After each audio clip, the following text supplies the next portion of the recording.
more digestible chunks. Maybe it's a little bit easier to refactor. And so that's serial execution. What about parallel execution? Well, parallel execution, you know, if you just care about executing things in parallel, you can just run a bunch of callbacks. That's fine. But if you want to do something after that, there's no mechanism in JavaScript to let you do that. So you've got to do this little housekeeping stuff. So especially in early node days, there was a lot of this stuff. You know, you have counters. So I know I'm going to do 2 asynchronous operations, and then when those are done, I want to do something else. Okay? So you kind of have this manual bookkeeping. And I can tell you from experience, this is easy to screw up, right? If you accidentally don't count it up the right way, you may be ending up calling your callback more than once or not at all. So then we kind of progress a little bit. You know, we've got these libraries that kind of manage this for us, and probably the most popular one has been async. And basically, it's, you know, allows you to group these operations and do you know, serial and parallel stuff a little bit easier. And so, you know, this is a hugely popular library just because people don't want to have to deal with this stuff, right? So, but there's still a fundamental illness to callback hell. It's callbacks. So why is that the case? Well, to understand why that's the case, you have to understand how the event loop works. Now, there's a lot of things to the event loop. I'm just going to hand-wavy all the other things, but the thing that that's most important, since JavaScript, at least in all the most popular places, runs inside of an event loop, it has certain properties about it. So, and the big thing is, whenever you go around a new turn in the event loop, it's that the turn will clear your call stack. So to illustrate that, say we have our asynchronous operation that starts here. And as it goes around the event loop, like my keynote animation, I worked so hard on that. At some point, it's going to call back, right? And it's your responsibility to have a callback there in place that will be able to catch that if you want to do something with it. So here's what life looks like with a new stack, okay? So if we have this asynchronous operation, it takes a callback. We lose something that we're used to in synchronous programming. We lose throw because there's a new stack. If you throw, where are you throwing to? There's nothing in your code that's going to be able to catch that. And so you'll get, in node world, this is really bad because you'll crash your server. So, so typically it's discouraged to not use throw as much inside of callbacks code. The other thing is return. Now return is an interesting thing because return is still used in callback-based code, but not the way you use it in synchronous style. So return is basically, in callback code, will be used to just terminate a function early, right? And it can be handy so you don't have to use all this if and else kind of branching code. So it can make your callback code a little bit cleaner. But the return value itself isn't meaningful because no one's there to get the return value. So I kind of like to illustrate it like this. It's like, oh man, like you try to do something and there's nothing there to catch you. So we can watch that a few times if you want. And then there's life because of a new stack. Now you can return stuff from asynchronous code. You can. It just hasn't been very meaningful to return something from an asynchronous operation. So like in Node, you aren't going to get anything back. It's usually just undefined because you don't have a value yet. So, so there's nothing there to kind of encapsulate what's happening. So what if asynchronous operations return values? What if you would get a value back from the operation that you were going to do, and you could store that value, you could cache that value, you could pass it around like any other value in JavaScript? And what if asynchronous operations in a serial form could just be chained like this? So you don't have to, you can write code as you intend it to be executed. Also, what if you could group these values? What if you could take a couple asynchronous operations, group them into a new value that represented what to do after those were finished? So no counters here anymore, just grouping them together. And what if asynchronous operations regain the ability to use throw and return in a meaningful way again. I just thought that was the coolest looking horse, also the most weird looking horse. It kind of looks like Yoshi, if Yoshi was a horse. But anyways, but what if it was fast? Like, you kind of think, okay, if I'm going to kind of proxy all this behavior or get this behavior out of it, what am I going to lose a bunch of performance? It's a valid question, but what if it could be fast? And what if it's not just a drop in the bucket like, hey, you know, this is a cool idea, but, you know, is this ever going to take off? What if it was standardized? And what if I could use it today? And I could use it in Node, I could use it in browsers. I didn't have any pre-build steps. I could just start using it today. And you probably can't use it in Netscape now, but I just love that old logo. So what am I talking about? I'm talking about promises. So Chris Colwell of Q fame and other stuff gave this definition. I kind of like it. It's succinct, but we'll break it down so it's not like, it is a lot to take in, but it basically said a promise is an abstraction for asynchronous programming. It's an object that proxies for the return value or the exception thrown by a function that has to do some asynchronous processing. So it's an object, and it's capturing returns and throws in a meaningful way, but in an asynchronous context. So the first big thing is that an asynchronous operation now, instead of taking a callback, so you're affecting the function signature that really has, you know, arguably doesn't have anything to do with the function necessarily, but you're now, instead of it taking a callback, it's returning a promise. So if we go back to this event loop diagram, now when my asynchronous operation takes off, I get something back, and that's a promise. And as my event loop turns around, and the callback gets called when that's finished, that too will get wrapped up into this promise. So what does that mean? It means I can use the promise at any time. So here's a pattern. Oh, I was going to fix this slide, but I didn't. That's a bad route on Express. Don't do that. But here's a pattern where, say I'm starting at my web server, and I want to maybe do some query to get the settings from my database or something like that. It allows me to, in this case, I can make my query right away as my server starts up. And whenever I need that query, since I can cache these things, it doesn't matter when it comes back. I don't care about that anymore. I can just unwrap it whenever I actually need to use that value. So sometime down the road when somebody makes a request that needs that, I can use it later. So promises are basically like a little state machine. And then they have three states. There's a pending state, which basically says my asynchronous operation is in flight, and it hasn't come back yet. So, and then a promise, hopefully, if your asynchronous operation does come back, which sometimes it doesn't, but if your asynchronous operation finishes and completes, calls back, it'll move to either a fulfilled or a rejected state. Fulfilled just means, hey, everything's great, I got a value back. And rejected is the opposite. Crap, something bad happened, and I got some reason back why it was rejected. Now, these two states on the right here are, another term for them is settled. When a promise settles, it's in either one of these states, either fulfilled or rejected. Now, the cool thing about promises is that once you settle a promise, it's guaranteed to never change underneath you. So if you think about in the callback world, it's easy to accidentally call back more than once. You have to make sure that your intent, if you have a single value kind of emitter situation, you want to make sure you're just getting callback once. But sometimes that it's easy to screw that stuff up because you're kind of manually managing this stuff.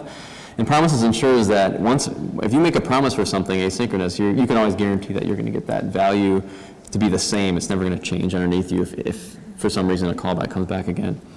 So a practical example, in the pending state, say I'm just making a database query, and when that query finally comes back, if it was all good, I get a set of results back.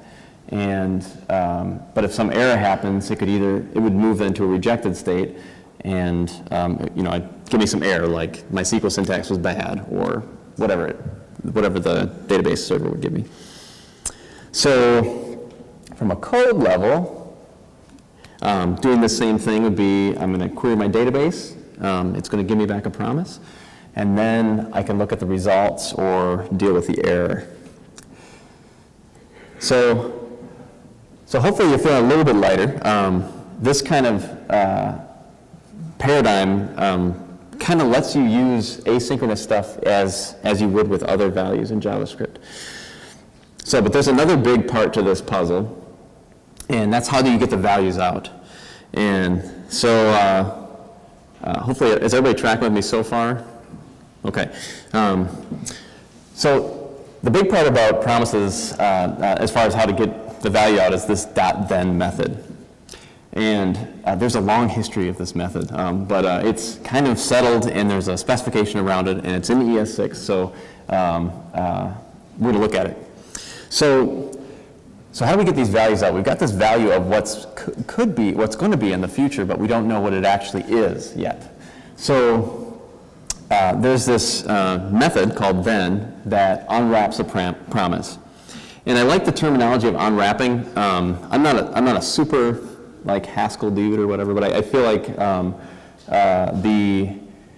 this promise could already resolve. It could be at any state. I don't know. I don't care. But I just want to see what happened. So it's going to, when I call then, it'll either wait until I do know a resolution, or it will show me the resolution in those handlers that I already have if it came back already.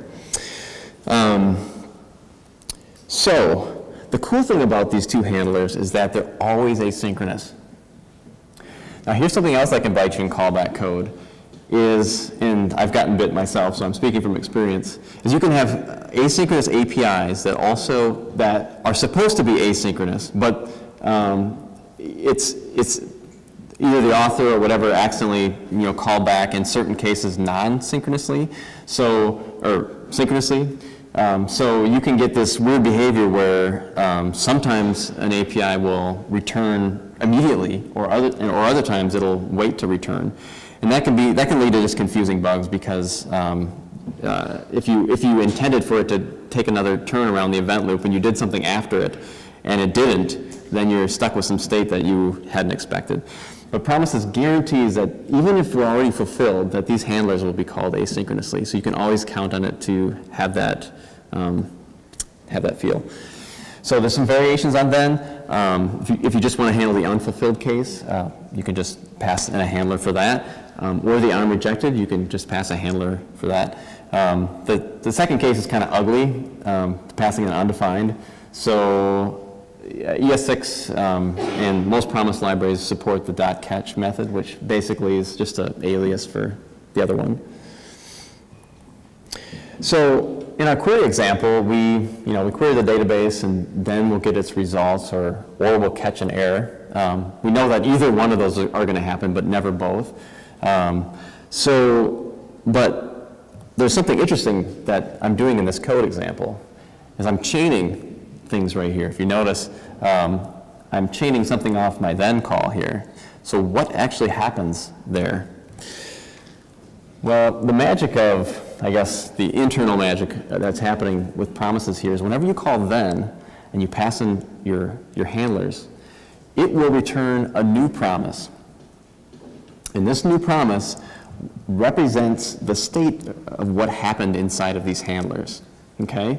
So I'm going to leave it there to describe that because there's a lot of different edge cases. Basically, it does what you'd expect, but I would encourage you, if you've never looked at the Promise A+ spec, to take a peek because it outlines all those cases, and it's actually not a bad read. But ES6 implements Promises A+. It's just a superset of it. But anyway, since we can wrap up this stuff in a new promise, we can also wrap, throw, and return. So we can start using these things again. So say I've got my query database, I'm going to get a list of results back, and that's going to be successful, right? My result, or my database could return no results. So if the next line, if I don't get any results, maybe I'll throw an error that says, I didn't get any results, and then maybe I'll return just the bit that I care about, just the rows, for instance. And then that throw and that return gets propagated down to these other then handlers. So for instance, if I return results rows, I can then handle that value inside of handle rows function right below it. And the cool thing is, or another cool thing, this is probably my favorite part about promises, is it's basically, this has got try-catch semantics, okay? So I can run my query database, basically everything in blue up on this slide is all wrapped up. If anything gets rejected, if I throw any errors in this bit, if anything bad happens, I can catch it in one spot down there, and just kind of wraps it all. So I'm able to group these errors and deal with them in one area, which is so much win. That guy's really excited. Ask a question. Yeah. Yeah. So the second then does not get called though, the first then throws an error. Yes, you're right. So just like a try-catch, same semantics. I mean, it's different syntax here, but right. It would skip down to the first catch. Yep. So in summary, promises are values, asynchronous values, I guess you could say, but they're representing what's going to happen. Promise then unwraps a promise and returns a new promise that captures throw and return in a meaningful way. So let's get practical. I'm a Node guy, so I'm going to use some Node examples, but all this stuff is supported in browser land as well. But bear with me if you're a browser, do more browser coding. But so here's an Express example. So one thing Express does for you is they'll handle if you throw any error within like a route handler or a middleware. Express will catch that error for you. And it will propagate it to the first error middleware for you. But as soon as you leave the land of synchronousness and go and start using callbacks, it's not going to catch any of those errors, right? So if you have an error in one of those, you're going to crash your server. But if you use promises in place of the callbacks, you can kind of do this, handle your asynchronous logic, and then all you do is you just slap a catch and a next at the end. That's it. And you've essentially wrapped up this whole route to if it has any error, synchronously or asynchronously, it's going to get shoved to the error handler, which I think is pretty cool.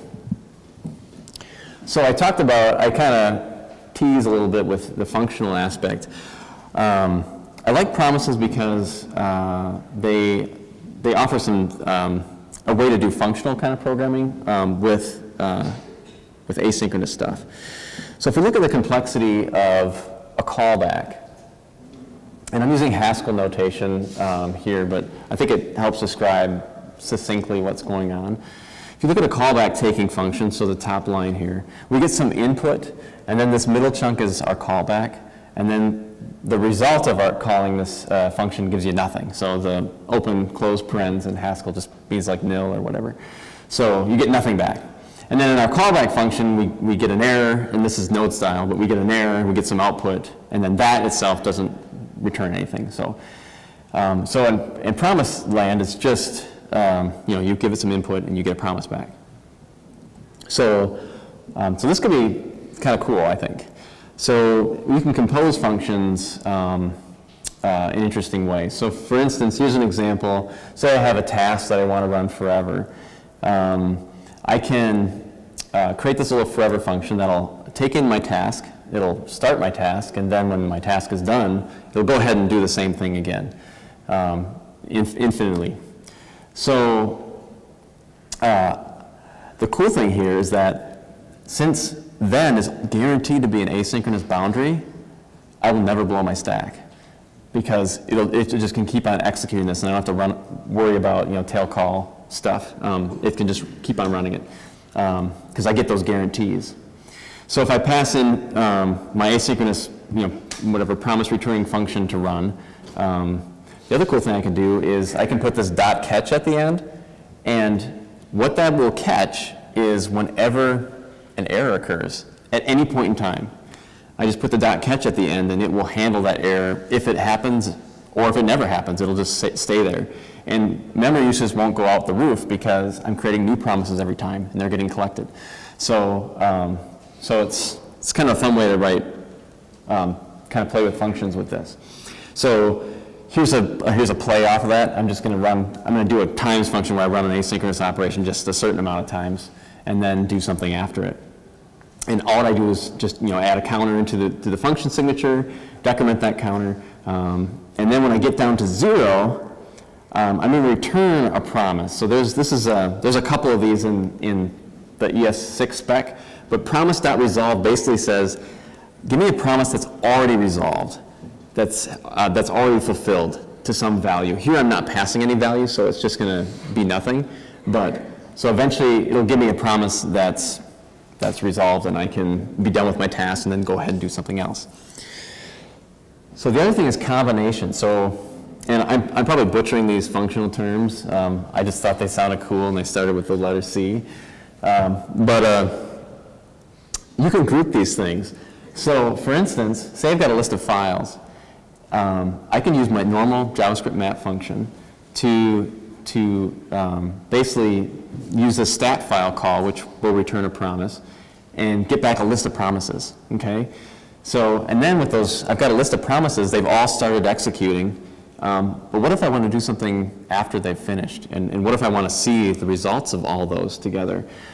Well, promise.all is one of those functions that will take an array of promises and then return what I call a group promise or a combined promise. So basically it returns a new promise that gets fulfilled when all the other promises get fulfilled. And then you get, so in this case, I'd get a stats array of all the stats that I got from the files I was reading. And the order is preserved. So the promise spec supports 2 of these kind of combination methods. They support all and race. All, as what I just described, if all of them succeed, then this group promise also fulfills. Or if any of them reject, then the group promise rejects. There's also race, which basically means whatever one wins. It doesn't matter if they failed or succeeded, if it was rejected or fulfilled. Whatever one gets there first is the one that I will pass to your, that this promise will get resolved to. The ES6 spec is finalized, but I think there's some really good ones that hopefully will make it in the next one. But libraries implement these. In the particular example I'm using is Bluebird for if you want to point a reference. But so any basically says if any of my promises fulfill in my array, then you also will fulfill. Map is just like array map, but it's for asynchronous operations. So you can give it an array of promises or values and map over them and do something asynchronous. As long as you're, as they're returning promises, you can get back a new array of what you mapped over. And reduce is really handy if you want to take a list of asynchronous operations and turn them into one value of some sort. So just like array prototype.reduce. So I'm going to touch a little bit on generators. I just got one slide on there, but generators are definitely hot sauce as well. And promises work well with them, I think. There is all the promise libraries that I've worked with, which are Q and When and Bluebird, have some sort of generator function. And if you're not familiar with generators, they don't give you async. They don't give you anything async by default. You've got to kind of be clever with them to be able to get that behavior, but they do give you laziness. You can suspend and you can resume. So promises, at least the libraries that I've used, have a consistent pattern on how they do this. Is if you yield, using this yield keyword, you can yield a promise and it will end up being the value that got fulfilled. So if I yield a couple operations I was working on, I yielded a promise, that the data element here would be stored, the 2 values that came out of these promises. So, and the other cool thing is that these library methods, like in the Bluebird case, it's called .coroutine. It itself returns a promise. So you can mix and match the 2 really easily. You can go between generators where that makes sense and go over to and go to promises where that makes sense and go back and forth. So of course this you need either a compile to, or you need something that's going to at least fake it or shim it in older environments, or you need newer versions of browsers or flags turned on and that sort of thing. So I'm not really going to spend too much time on that, but there's a lot of support for doing it back and forth. So if you've never gotten started with promises, I'm just going to give you a few tips, so advice that I've learned. So I would say pick a library. I know ES6 has got promises in them, but I think it's just too little. I think you can do more with what the libraries offer you. Like there's a finally that was going to maybe make it into ES6 that didn't, and I think that's a really handy method. It's just like finally in try-catch semantics, or in the try-catch world. But I would recommend using a library. The library of my choice currently is Bluebird, because it's stinking fast, and it really matches the ES6 stuff. I think all the other libraries are catching up to that, but Bluebird really matches what you're going to get in ES6. But Wen and Q are great. I mean, Wen's got a great standard library. They've got a bunch of different things you can do in there, so there's a lot of stuff to play around with, but just pick one. The other thing that you have to do, at least for sanity's sake, is convert your callbacks. Essentially, you have to say, I'm done with callbacks. But basically, and it's not hard to do. They provide methods to do this actually pretty simply. Bluebird, for instance, has a promise by all method. You simply just pass it in a module. Here in this case, I'm using the Node's core file system module. And I will get back a file system module that is promise aware, and then I can go ahead and use it. But the reason why you want to convert your callbacks is that promises and callbacks don't mix. So if you have a promise chain and you try to do like a, I don't know, set timeout or something in there, and that happens to throw an exception, there's nothing to catch it there. You have to be within the promise flow to be able to do all that. So I think this was a harder sale when promises first were being played around with, but now that they're in ES6, I have hopes that that's going to kind of be the way JavaScript primitives for asynchronous values work, but we're still kind of vetting this stuff out. But you just need to be aware of that. So I gave you a set timeout example. What if we want to turn set timeout into a promise? It's actually pretty simple. So I'm going to make this delay function here. I'm going to pass in some my milliseconds that I want to delay for. And promises have this promise constructor. It looks just like this. So I'm going to, instead of it taking a callback, I'm returning a promise here so you can explicitly see what's going on. And that promise takes two functions. It takes a resolve function and a reject function. Resolve will basically move the promise from a pending state into a fulfilled state. And you give it a value if you want it to have a value come back for it. Reject moves a promise into a rejected state, and you can give it an error, usually an error object, to indicate that something bad happened.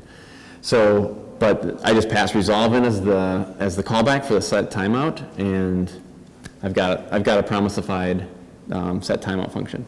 So here I delay for 30 or 300 milliseconds, and then I can go do something else.